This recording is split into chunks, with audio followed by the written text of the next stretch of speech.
తరంగాలు తీరం దాటి తరలిపోతున్నప్పుడు ధారావాహిక 7వ భాగం. రచన పాండ్రంకి సుబ్రమణి. కథాపఠనం మల్లవరపు సీతారాం కుమార్. జరిగిన కథ: హైదరాబాదులో అసిస్టెంట్ డైరెక్టర్గా పనిచేస్తూ ఉన్న నరసింహమూర్తికి అమెరికాలో 3 నెలల ట్రైనింగ్ రావడంతో బయలుదేరుతాడు. వెళ్లే ముందు అతని పెదనాన్న భూషణం అక్కడ తెలిసిన వారి వివరాలు చెప్పి కలవమంటాడు. నరసింహమూర్తి తల్లి రిటైర్డ్ హెడ్ మిస్ట్రెస్ వర్ధనమ్మ గారికి ఒక స్కూల్లో ఇన్ఛార్జి పోస్టు వస్తుంది. నరసింహమూర్తి చెల్లెలు మాధవికి అక్కడే సీనియర్ టీచర్ ఉద్యోగం వస్తుంది. ఆఫీసులో పనిచేస్తున్న శంకరం పట్ల సదభిప్రాయం ఏర్పడుతుంది వర్ధనమ్మ గారికి. అతనికి కూతురు మాధవికి పరిచయం కల్పిస్తుంది. అమెరికా వెళ్ళిన నరసింహమూర్తి అక్కడ ప్రోగ్రామ్ ఇన్ఛార్జి మిస్టర్ రస్సెల్ను కలుస్తాడు. నరసింహమూర్తి రూమ్మేట్గా పాకిస్తాన్కు చెందిన షేక్ అహ్మద్ను అలాట్ చేయడంతో కంగు తింటాడు. కానీ షేక్ అహ్మద్ ప్రవర్తన సజావుగా ఉంటుంది. పెదనాన్నకు తెలిసిన వ్యక్తి శ్రీరామ్ గారిని కలుస్తాడు నరసింహమూర్తి. మన దేశ ప్రజాస్వామ్య వ్యవస్థ పైన నరసింహమూర్తి, షేక్ అహ్మద్ల మధ్య చర్చ నడుస్తుంది. ఇక తరంగాలు తీరం దాటి తరలిపోతున్నప్పుడు ధారావాహిక 7వ భాగం వినండి. షేక్ అహ్మద్ స్పందించకుండా ఏదో ఆలోచిస్తూ ఉండిపోయాడు. ఏదో మూడ్లోకి దిగబడిపోయినట్లు ఉన్నాడు. ఈసారి నరసింహమూర్తి ప్రోత్సహిస్తూ మళ్ళీ అన్నాడు, సంశయించకండి, ఏదైనా చెప్పండి. ఒకరినొకరం కాంట్రాడిక్ట్ చేసుకోబోమని ముందే ఒప్పందం చేసుకున్నాగా, ఇంకా ఆలోచించడం దేనికి? అప్పుడు పుంజుకొని చొరవ తీసుకొని నోరు విప్పాడు షేక్ అహ్మద్. భారతదేశ చరిత్రలో మా ముస్లింలకు ఇవ్వవలసిన గుర్తింపు మీ చరిత్రకారులు ఇవ్వలేదేమోనని అనిపిస్తోంది. అందరము కలిసే కదా పోరాడి విడుదల సంపాదించాం. అదెందుకు దాచడానికి ప్రయత్నిస్తున్నారు? ఆ మాటతో కంగు తిన్నట్లయినా తను స్వాధీనంలోకి తెచ్చుకోవడానికి ప్రయత్నించాడు నరసింహమూర్తి. అతడిలో భావావేశం ఉప్పెనలా పొంగింది. కలిసే స్వాతంత్రాన్ని సాధించినప్పుడు ఆ తర్వాత కలిసే కదా ఉండాలి. కొన్ని దాటలేని అంతరాల వలన కలిసి ఉండలేకపోయినా కనీసం సామరస్యంగానైనా ఉండాలి కదా. పాకిస్తాన్ అలా ఉంటుందా? కనీసం ఉండడానికి ప్రయత్నించిన దాఖలాలు ఏమైనా ఉన్నాయా? అసలు అక్కడి వాళ్ళ మూల బీజాలు ఇక్కడున్నాయన్నది తెలుసుకోకపోతే ఎలా? అతడు ఎట్టకేలకు ఆవేశం ఆపుకున్నాడు. మనసున 1, 2 గబగబా లెక్కిస్తూ సంయమనం తెచ్చుకుంటూ ఉండిపోయాడు. ఆ తర్వాత నిదానంగా చెప్పడానికి పూనుకున్నాడు. మొదటి నిజమైన స్వాతంత్ర సమరం అందరూ కలిసే చేశారన్నది నేను మరవలేదు. అదే సమయాన నా దృష్టిలో గొప్పవాళ్ళుగా కనిపించిన ముస్లిం సోదరులను విస్మరించామనడం సబబు కానేరదు. ఎందుకంటే నాకు తోచిన ఖాన్ అబ్దుల్ గఫార్ ఖాన్ గారి పేరు, అబ్దుల్ కలాం ఆజాద్ గారి పేర్లు నాకు బాగా గుర్తు. వాళ్ళ పట్ల నాకు అమితమైన గౌరవం. ఇకపోతే నేను కీర్తిశేషులు పాకిస్తాన్ పిత జిన్నా గారి పేరు ప్రస్తావించలేదన్నది వాస్తవం. కానీ అది కావాలని చేసింది కాదు, నాకు తోచలేదు. ఇక last but not the least, నేను దక్షిణ భారతానికి చెందినవాణ్ణి. అంచేత చాలామంది దేశభక్తులు, త్యాగధనులైన ముస్లిం నాయకులు అప్పటికప్పుడు గుర్తుకు రాలేకపోవచ్చు, అంతే. ఇక మాటకి మాట చెప్పుకుంటే సరిహద్దు గాంధీ ఖాన్ గఫార్ ఖాన్ గారికి భారతదేశం అత్యంత విశిష్టమైన భారతరత్న బిరుదుని ఇచ్చిందన్న వాస్తవాన్ని మర్చిపోకూడదు చెప్పాడు. అర్థమైంది. I appreciate. మా వాళ్లకు మీ వాళ్లకు మధ్య నిజమైన వ్యత్యాసం ఉన్నట్లే తోస్తుంది. మొన్న మీ దేశ రాజధానిలో సంభవించిన సంఘటన జ్ఞప్తికి వస్తోంది మిస్టర్ మూర్తి అన్నాడు అహ్మద్. అదేమిటో చెప్పండి అన్నట్లు కనుబొమ్మలు ఎగరేసి చూశాడు నరసింహమూర్తి. చెప్పసాగాడు అహ్మద్. అప్పుడు మీ దేశం నలువైపులా సెక్యూరిటీ ఫోర్స్ వాళ్ళు ఉగ్రవాదుల్ని వెంటాడి వేట సాగిస్తున్న సమయం. ఇండియన్ ఇంటెలిజెన్స్ వాళ్ళు, సెక్యూరిటీ ఫోర్స్ వాళ్ళు కలగలిసి ట్రైన్లు, బళ్ళు, బైకులు ఆపేసి అనుమానితుల్ని తులిచేసి చెడామడా కస్టడీలోకి తీసుకుంటున్నారు. ఆ సమయంలో వేళ కాని వేళలో భోజనశాలలోకి ప్రవేశించినట్లు మా దేశం నుండి ఏదో సామాజిక బృందం ఢిల్లీ నగరంలో జరిగే సమావేశానికి హాజరు కావడానికి ఒక హ్యూమన్ రైట్స్ ఎన్జిఓ వాళ్ళ తరఫున వచ్చారు. అటువంటి ఉద్రిక్త వాతావరణంలో సెక్యూరిటీ ఫోర్స్ వాళ్లకు నీడకు మనిషి రూపానికి మధ్య ఉన్న వ్యత్యాసాన్ని కనిపెట్టగల నిదానం ఉంటుందా? ఆ ఊపున వాళ్ళు పాకిస్తాన్ హ్యూమన్ రైట్స్ సంస్థ వాళ్ళ హోటల్ రూమ్ పైన కూడా దాడి చేసి సోదాలు జరిపారు. అదీను అర్ధరాత్రి పూట. దానివల్ల మా దేశపు ఎన్జిఓ వాళ్ళు నొచ్చుకున్నారు. తమను ఉగ్రవాదులుగా పరిగణించడాన్ని భరించలేకపోయారు. ఇండియన్ సెక్యూరిటీ ఫోర్స్ వాళ్ల చర్యకు నిరసనగా మరునాడు తోటి భారతీయ హ్యూమన్ రైట్స్ సంఘాలతో కలిసి హోమ్ మినిస్ట్రీ ఆఫీస్ ముందు నినాదాలు లేవదీయాలని తీర్మానించారు. కానీ అదే రోజు ఉదయం ఫోన్ కాల్ వచ్చింది వాళ్ళకి. ఎక్కడి నుంచని ఊహించడమే కష్టం సుమా. ఎక్కడి నుంచి వచ్చిందా ఫోన్? సెక్యూరిటీ ఏజెన్సీ చీఫ్ నుండా అన్నాడు నరసింహమూర్తి. కాదు, నేరుగా భారత ప్రధాని నుండి. ఆ ఫోన్లో ఆయన ఏమన్నారంటే, క్షమించండి మీకు కలిగిన ఇబ్బందికి అని క్షమాపణ కోరారు. ఎంతటి ఔదార్యం ఆయనది చెప్పాడు అహ్మద్. అవును, జ్ఞాపకం వస్తుంది ఇప్పుడు. ఆ బృందానికి నాయకురాలు ఒక పాకిస్తానీ స్త్రీ. అప్పుడు ఆమె గారు అన్నమాట నాకు ఇప్పటికీ బాగా జ్ఞాపకం. ఇంతటి ఔదార్యం గల నాయకులు ఉండబట్టే భారతదేశంలో ప్రజాస్వామ్య వ్యవస్థ మనుగడ ఇంకా చెక్కు చెదరకుండా ఉంది. అంతే కదూ? ఆ మాటకు షేక్ అహ్మద్ తలుపాడు. నరసింహమూర్తి కొనసాగించాడు. థ్యాంక్స్, మా దేశం గురించిన మంచి విషయాలు కొన్ని జ్ఞాపకం ఉంచుకున్నందుకు, వాటిని నాకు గుర్తు చేసినందుకు. ఇక మీరు మీ దేశం గురించి ఏదైనా చెప్పాలనుకుంటున్నారా? నాకు వినాలనే ఉంది. అది విని షేక్ అహ్మద్ పెదవులపైన హాసరేఖ కదిలి కదలని చిరు అలలా తారాడుతూ వెళ్ళింది. రేపటి మంచి రోజులోకి ఆశగా తొంగి చూడడం తప్పించి మా దేశం గురించి ఇప్పట్లో చెప్పడానికి ఏమీ లేనట్లు తోస్తోంది మిస్టర్ మూర్తి. ఇకపైన ఇద్దరికీ మాటలు అందక మౌనంగా తమ రూమ్ పోర్షన్లోకి ప్రవేశించారు. నరసింహమూర్తి నైట్ గౌన్లోకి దిగి పడకపైన వారుతూ అటు చూశాడు. షేక్ అహ్మద్ బట్టలు మార్చుకోకుండానే మేనువాల్చాడు. అన్య మనస్కుడై ఏటో చూస్తూ ఏటో చూసి ఆలోచిస్తూ. అనుకున్న ప్రకారం ఆదివారం ఉదయం శ్రీరామ్ తమ్ముడు శ్రీలక్ష్మణ్ నరసింహమూర్తి కోసం ట్రైనింగ్ అకాడమీ హాస్టల్కి వచ్చాడు. పైకి కౌరంపి రిసెప్షన్ కౌంటర్ వద్ద కూర్చున్నాడాయన. నరసింహమూర్తికేమో అలా షేక్ అహ్మద్ని ఒంటరిగా విడిచి వెళ్ళడం సంకటంగానే తోచింది. కానీ తను కలుసుకోబోయేవారు ఎలా ఉంటారో, ఎలా మెసులుతారో తనకే తెలియనప్పుడు మరొక వ్యక్తిని ఎలా ముందుకు తోయగలడు? అది భావ్యం కాదేమో. అందులో అతను భారతీయ ముస్లిం కూడా కాదాయే. చెలిమి దేశం కాని పాకిస్తాన్ దేశానికి చెందినవాడని తెలుసుకొని గగ్గోలు పడినా పడతారు. ఇంతకు వాళ్ళు తనను ఆహ్వానించేది తన పెదనాన్నగారి తరఫున. తనకు మాలిన ధర్మం కూడదంటారు. ఎందుకేగా మరి. తనకు చేరువైన షేక్ అహ్మద్ని తోడుకొని పోవడానికి మార్గం వెతకాలి. కానీ ఇప్పట్లో మాత్రం కాదు. అందుకే దుస్తులు మార్చుకొని వెళ్తూ షేక్ అహ్మద్తో అన్నాడు, నన్ను పిలుస్తోన్నది నాకు తెలిసిన వాళ్ళు కాదు. ఆంధ్రప్రదేశ్లో రాజమండ్రి డిస్టిక్లో ఉంటూ ఉన్న మా పెదనాన్నగారి చిన్ననాటి మిత్రుడు ఒక ఆయన, మిస్టర్ శ్రీరామ్ గారు. అప్పుడు షేక్ అహ్మద్ అడ్డు వచ్చాడు. ఈ పేరుని ఎక్కడో చూసినట్లున్నాను, లేదా ఎక్కడో విన్నట్లున్నాను. ఇందులో అంతగా ఆశ్చర్యపడవలసింది ఏముందోయ్? శ్రీరాముడి పేరు దాదాపు దేశమంతటా ఏదో ఒక రూపాన వినిపిస్తూనే ఉంటుంది షేక్. తల అడ్డంగా ఆడించి, అది కాదు మూర్తి, ఈ పేరుని ఇక్కడికి దగ్గరలోనే ఎప్పుడో విన్నట్లున్నాను అన్నాడు. కావచ్చు, కానీ ఇప్పుడు మనకు అవసరమైన మ్యాటర్ అది కాదు. దూరం గురించి నాకంతగా తెలియదు కాబట్టి ఎప్పట్లో వస్తానో చెప్పలేను మిస్టర్ షేక్.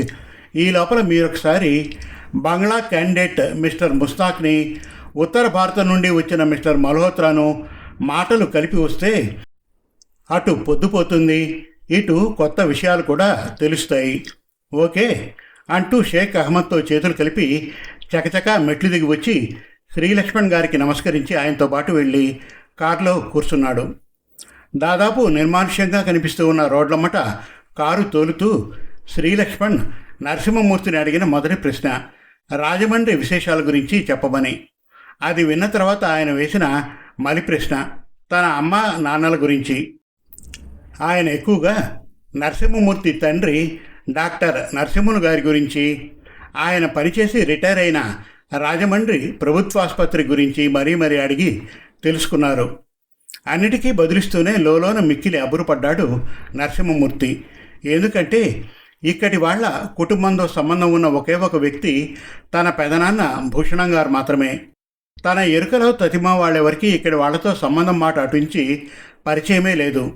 కానీ శ్రీరామ్ గారి తమ్ముడేమో ఒక్కటంటే ఒక్క మాట కూడా తన పెదనాన్నగారి గురించి మాట్లాడలేదు. వ్యవహారం అంతా బట్టతలకి మోకాలికి ముడివేసే తంతులా సంభాషణ ఏదోలా సాగుతున్నట్లు ఉంది. ఉండబట్టలేక అతనే తన పెదనాన్నగారి గురించిన ప్రస్తావన లేవనెత్తాడు. మా పెదనాన్న భూషణం గారి గురించి మీకు తెలుసు కదండి, నిక్కచ్చితనం కల మనిషి. అటువంటి నియమ నిబద్ధతలు గల పెద్ద మనిషిని చూడడం ఈ రోజుల్లో చాలా అరుదైన విషయమండి. అప్పుడు శ్రీలక్ష్మణ్ స్పందించాడు. భలేవాడిపోయి భూషణం గారి గురించి తెలియకపోవడం ఏమిటి? ఆయన మా అన్నయ్య చిన్ననాటి ప్రాణమిత్రుడు. నేను చిన్న తరగతిలో ఉన్నప్పుడు వాళ్ళిద్దరూ పెద్ద తరగతుల్లో ఉండేవారు. చెట్టాపట్టాలు వేసుకు తిరిగేవారు. అది విని ఊపిరి తీసుకున్నాడు నరసింహమూర్తి. అబ్బా, ఎట్టకేలకు తన పెదనాన్నగారి గురించి తెలుసని ఒప్పుకున్నాడు శ్రీలక్ష్మణ్. ఇక ఆ తర్వాత ఆయన్ను ఆపే ప్రసక్తే లేకుండా పోయింది. రాజమహేంద్రవరంలో తాను పుట్టి పెరిగిన తావు గురించి, వీధి బడి గురించి, డిగ్రీ తీసుకున్న కాలేజీ వాతావరణం గురించి సవివరంగా చెప్పాడాయన. అలా ఇలా కాదు, పూర్తిగా మైమర్చి చెప్పాడు. అలా చెప్పుకుపోతూ శ్రీలక్ష్మణ్ గారు ఉన్నపాటున కారును చెట్ల బంచ పచ్చ తివాచీలా పరిచి ఉన్న సన్నటి బాట పక్కన ఆపాడు. అది చూసి నేచురల్ కాల్ కోసమేమో అనుకున్నాడు నరసింహమూర్తి. కానీ అది కాదు కారణం. మా ఇల్లు మీరనుకున్నంత దగ్గరగా లేదు, కాస్తంత దూరమే, మరొక అరగంట సేపైనా పడుతుంది అంటూ కారు డాష్బోర్డ్ పక్కన కుదురుగా ఉంచిన థర్మో ఫ్లాస్క్ తీసి దానితో పాటు 2 పేపర్ కప్పులను కూడా అందుకొని కాఫీ పోసి అందించాడు. అతడు అందుకోలేదు. ఆ గెస్చర్ని నరసింహమూర్తి రవంత విస్మయంతో చూశాడు. అప్పటికి థ్యాంక్స్ చెప్పడం కూడా మరిచి, ఆయన చూపిస్తున్న మన్ననంతా తన కోసం కాదని, తన పెదనాన్న గారి పట్ల వాళ్లకున్న మర్యాదేనని మనసున తలపోస్తూ, ఏది ఎలా ఉన్నా లోలోన ఆయన కనబరుస్తూ ఉన్న మన్నను చూసి సందిగ్ధావస్థకు లోనవ్వకుండా ఉండలేకపోతున్నాడు. ముందు మీరు తీసుకోండి సార్ అన్నాడు. శ్రీలక్ష్మణ్ నవ్వి, నేను తీసుకుంటాను. ఇక్కడి చలిగాలులకి అలవాటు లేనివారు మీరు, మొదట మీరే తీసుకోవాలి మరి అని పేపర్ కప్పుని నరసింహమూర్తి చేతిలో పెట్టి తను కూడా కాఫీ పోసుకొని తాగసాగాడు. అవును మరి, ఇక్కడి దూరం గురించి ఊహించాలంటే మైళ్లతోనే కొలవాలి మరి. అక్కడిలా కిలోమీటర్లతో పని కాదు. కాఫీ తాగుతూనే కిందకు దిగాడు నరసింహమూర్తి, మఫ్లర్ని మెడ చుట్టూ బిగుతుగా చుట్టుకొని. కారు చాలా ఖరీదైన బ్రాండ్ లాగానే కనిపిస్తుంది. జర్మన్ మేక్ అయి ఉంటుంది. డాలర్ల రూపంలో కొంచెం తక్కువ ధరకే ప్రత్యేక సీజనల్ డీల్తో కొనుంటారు. దూరాన్ని బట్టి ఆమడ దూరం వరకు జనసంచారం అంతగా లేని వ్యవహారాన్ని బట్టి చూస్తే వీళ్ళింట్లో మరో 2-3 కార్లు ఉండే ఉంటాయేమో. సౌఖ్యం గురించి కాక అవసరాన్ని బట్టి చూస్తే అతడికి అలానే తోస్తుంది. అప్పట్లో తమ ఇంట్లో వాడే సైకిల్స్ లాగా అన్నమాట. ఇప్పటికీ రాజమండ్రిలోని ఇంట్లో ఇంకా 3 సైకిళ్ళు అలానే పడున్నాయి. కారు లోపల కూర్చున్న శ్రీలక్ష్మణ్ వైపు అతడి చూపు మళ్ళింది. వేసుకున్న సూటు, చుట్టూ కప్పుకున్న పొడవాటి మఫ్లర్, గోల్డ్ ఫ్రేమ్ కళ్ళద్దాలు, చేతికి బ్రాస్లెట్, చేతికి వేసుకున్న రిస్ట్ వాచి, ఇవన్నీ చూస్తూ ఉంటే మనిషి కూడా చాలా ఖరీదైన వాళ్ళలాగే అగుపిస్తున్నాడు. మరి పెదనాన్న తనకింతటి మోతుబరి కుటుంబస్తులు, అమెరికాలో స్థిర నివాసం ఏర్పరచుకున్నవారు ఉన్నారని తనకింతవరకు మాట వరుస కూడా తెలుపలేదు. నిండు కొండ తొణకదు కదా. ఇకపోతే పెద్దవాళ్ళు తమ తమ హుందాతనం నిలుపుకోవడానికి సాధారణంగా చిన్నవాళ్ల వద్ద అన్ని విషయాలు ప్రస్తావించరన్నది అతడికి తెలుసు. విజ్ఞులైన పెద్దలు సమయ సందర్భం చూసి మెసులుతారని కూడా అతనికి తెలుసు. కానీ ఎటొచ్చి ఇంట్లో వాళ్ళందరూ తనని ఇంకా లోకజ్ఞానం ఎరగని హై స్కూల్ విద్యార్థిలా భావిస్తూ ఉండడమే అతడికి చిరాకును కలిగిస్తూ ఉంది. అంతకు మునిపెన్నడో చదివిన చిరుకథ పేరు తలంపుకొచ్చింది. మానవా నువ్వు మారవా అన్న పేరున. అదేవిధంగా మరొక కథ పేరు కూడా తలంపుకొచ్చింది. అగ్రజులు, మీరు ఉన్న కాలం నుంచి ఇటు కదలి రారా. అతడికి కానీ కథ రాసే అవకాశం కలిగితే కథ పేరు ఇలా పెట్టేవాడు: పెద్దలు, వివేకమున్న విజ్ఞులు, చిన్నవాళ్లను మరీ చులకన చేయకండి సుమా అని. ఇక ముందుకు సాగి ఆలోచిస్తే అతడు శ్రీరామ్, శ్రీలక్ష్మణ్ సహోదరుల హోదా గురించి, సంపద రాసుల గురించి తలపోస్తూ వచ్చింది సరైన ఊహే, గురి తప్పని ఉజ్జాయింపే. నగరానికి కొంచెం దూరంగా రిడ్జ్ మౌంటో విలేజ్కి ఆవల వాళ్ళ రెండంతస్తుల మేడ ఆమడ దూరం నుంచి నిటారుగా నిల్చొని నిక్కి చూస్తున్నట్లు ఉంది. సుమారుగా 1 ఎకరం విస్తీర్ణంలో పరుచుకుని ఉంది వాళ్ళ నివాసం. నిమిషం పాటు కనురెప్ప మూయకుండా చూస్తుండిపోయాడు నరసింహమూర్తి. ఇంతటి విశాలమైన నివాస స్థలంలో కట్టడం అక్కడైతే గవర్నర్లకు, ముఖ్యమంత్రులకు మాత్రమే సాధ్యమవుతుంది. మరి ఇక్కడైతే జనం తక్కువ, స్థలం ఎక్కువ. అతడు మేడ గ్రౌండ్ ఫ్లోర్లో ఉన్న శ్రీరామ్ గారింట్లోకి ప్రవేశించాడు. అమెరికాలో గ్రౌండ్ ఫ్లోర్ని ఫస్ట్ ఫ్లోర్ అనే పిలుస్తారు. ఎందుకో మరి ఆ సాంకేతికత పరమైన లెక్కలు వాళ్ళకే తెలియాలి. ఇంట్లోకి ప్రవేశించిన వెంటనే నరసింహమూర్తి కళ్ళు పెద్దవయ్యాయి. అతడి రాక కోసం ఇరు కుటుంబాలు విశాలమైన హాల్లో వేచి ఉన్నాయి. తన పెదనాన్న భూషణం గారి పెద్దరికానికి ఎంతటి గౌరవ ప్రపత్తులున్నా తనకంతటి విఐపి ట్రీట్మెంట్ ఇవ్వడం అతడికి నిజంగానే ఇబ్బంది కలిగించింది, అలజడి రేకెత్తించింది. బయలుదేరే ముందు పెదనాన్న చెప్పిన సర్ప్రైజ్ ఇదేనన్నమాట.